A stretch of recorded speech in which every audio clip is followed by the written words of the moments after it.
Quand on a la chance de pouvoir travailler avec l'auteur qui est à côté, on peut poser toutes les questions. Tout repose sur des milliers de questions. L'aventure de cette adaptation, c'était de transformer quelque chose qui est de l'ordre du récit, de la réflexion, une aventure intérieure, en aventure qui a lieu. C'est une forêt extraordinaire. Deuxième page, ah d'accord, il y a un ogre, génial. Troisième page, il y a des fantômes. Ouah, il y a une tempête. Ouah, il y a de la neige. Enfin, voilà, c'était tout ce que peut... Enfin, un monteur sombre rêve de ça. C'est ça qui est incroyable, c'est sur ce film, on a l'impression que, oui, c'est presque toute une vie de peintre, on peut dire.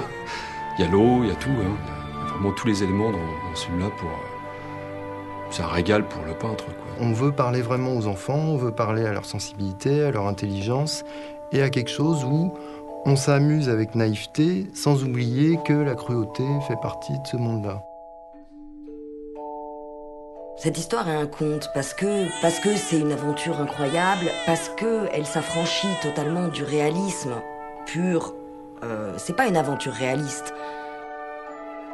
C'est un enfant qui part à la recherche de l'amour de son père, qui veut l'attraper et le remettre à l'intérieur. Quand on lit le scénario, on a déjà les images qui se forment et on n'a qu'une envie, c'est d'accepter et de les faire, ces images. C'est une grande chance. On a en mémoire des lumières précises et il fallait quelqu'un capable de retranscrire ces images, ces lumières. Je pense avoir fait exactement comme le peintre du motif de plein air, c'est-à-dire de se replonger dans des événements, dans une date, dans un lieu où j'ai ressenti la lumière, c'est en automne, c'est en été. Je regarde dans ma mémoire, enfin je puise dans ma mémoire émotionnelle, enfin sentimentale, pour pouvoir retranscrire les mêmes émotions. Tu la vois? Non. Le vent, la pluie, le soleil, un jour d'été, il fait très chaud.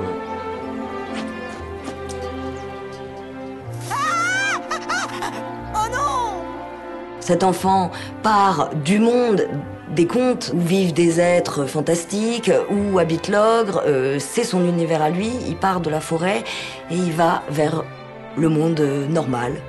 C'est un M pour Manon. Manon? Oui, c'est moi. Attends, regarde. Tu fais comme ça avec le mouchoir. Vas-y. À travers le personnage de Manon, on crée cette rencontre entre un monde contemporain, actuel, et puis un monde insolite. Le conte arrive avec ce petit garçon.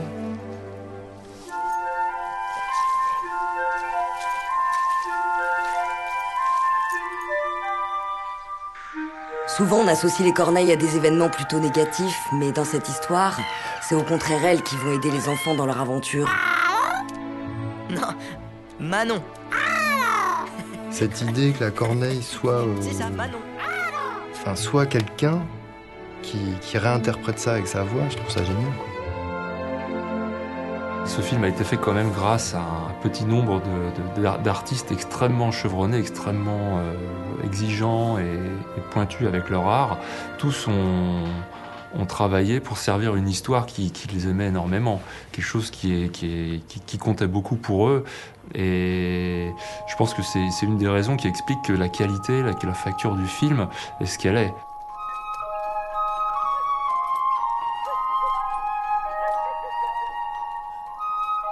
Il y a beaucoup d'émotions sur ce film et je pense que les gens qui le verront le ressentiront. C'est pas triché. Le grand avantage de l'animation et du cinéma, c'est de pouvoir puiser son expérience personnelle au service de l'imagination. On est content que les gens qui vont voir le film sentent l'engagement de tout le monde. Quelque chose qui à la fois est palpitant et qui nous parle aussi profondément. Et surtout, tu te poses pas sur